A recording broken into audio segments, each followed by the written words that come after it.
All right, so I don't have the chemicals to actually try this. I want to go and film it sometime this week, but this is our first solution stoichiometry question. You have 25 milliliters of 0.04 molar silver nitrate, and you add 25 milliliters of zero point 0.1 molar magnesium sulfate. What happens? Okay, and so here, this is what I was trying with these two little glasses. Okay, and it didn't precipitate because I didn't have enough silver nitrate. So I'm going to go and try this at school a little bit later, but let's do the problem. So let's balance the chemical reaction first. So silver nitrate, Ag plus, nitrate's NO3 minus. So silver nitrate is AgNO3. Yes. Okay, I dissolved it in water, so that's a solution. And then magnesium sulfate, Mg2 plus, SO4 2 minus. So that forms MgSO4, also dissolved in water. So I combine those two solutions. What I was hoping to see is a white precipitate. That white precipitate turns out to be silver sulfate, which is Ag2SO4. I'll list that as a solid. We did this way back when we did our precipitation unit. Okay, and then we have one other product, which was basically a spectator that didn't do anything. The magnesium nitrate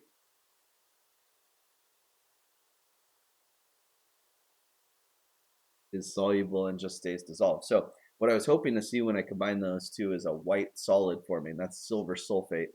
Okay, so that is the precipitate I was going for, and I'm sorry it didn't work. So, um, but I will film a video. Okay, so how many moles of each reactant were combined, and what limited the reaction? So now we're gonna go back and we're gonna use some of this stuff. I had 25 milliliters of 0.04 molar silver nitrate. So if I want to solve this out, my molarity equation, this, and we're getting so used to solving for moles, you could also rearrange this and say moles is equal to molarity times liters, okay? Or sometimes it's written as molarity times volume, right? So you just multiply the molarity times the volume, but it has to be in liters. So molarity would be 0.040 molar times 0.025 liters. That's 25 milliliters. And actually, to be precise, put that zero. And sorry, I'm writing this in the wrong spot. It's actually be molar times 0.0250 liters comes out to 0.001. I have three sig figs on everything, so that's moles, AgNO3. And then the other one, I had 25 milliliters of 0.100 molar. Multiply that, that comes out to 0.00250 moles. 4. Okay. If I look, oh, one thing I haven't done, I haven't balanced my chemical equation yet. So I definitely have more moles of magnesium sulfate, but I better look at the stoichiometric ratio. So to balance this one, I think all I need is a 2 here. So I need twice as much silver nitrate as magnesium nitrate. And you can look, I do not have twice as much, right? I don't even have half as much. So I would need a lot more. This one is the limiting reactant. Okay, and so this kind of now ties back into the last unit. So based on the limiting reactant, the next question is how many moles of precipitate, how many moles of that white cloudy stuff that I was hoping to see, how many moles would form? So you just take your limiting reactant.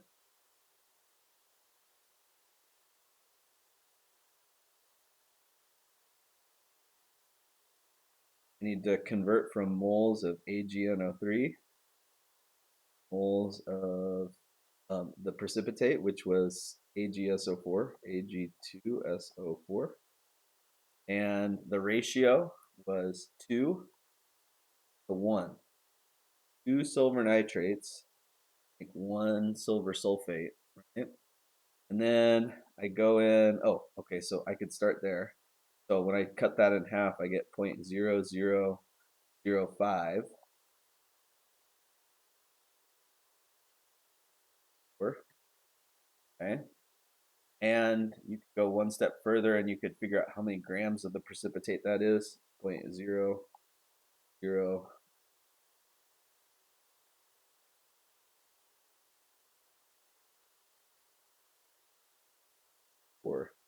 I need to know the mole grams per mole.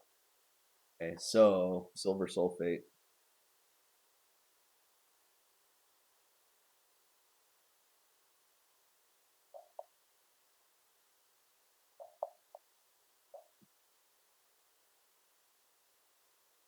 Oops, 311.8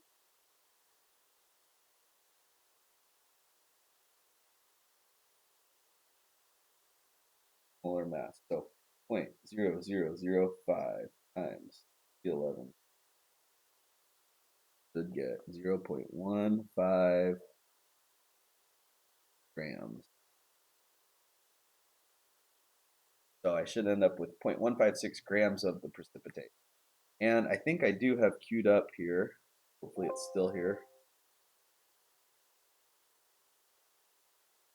Nope, I don't have it queued up. I will have to get you a video for the precipitation reaction. I apologize. I will get that.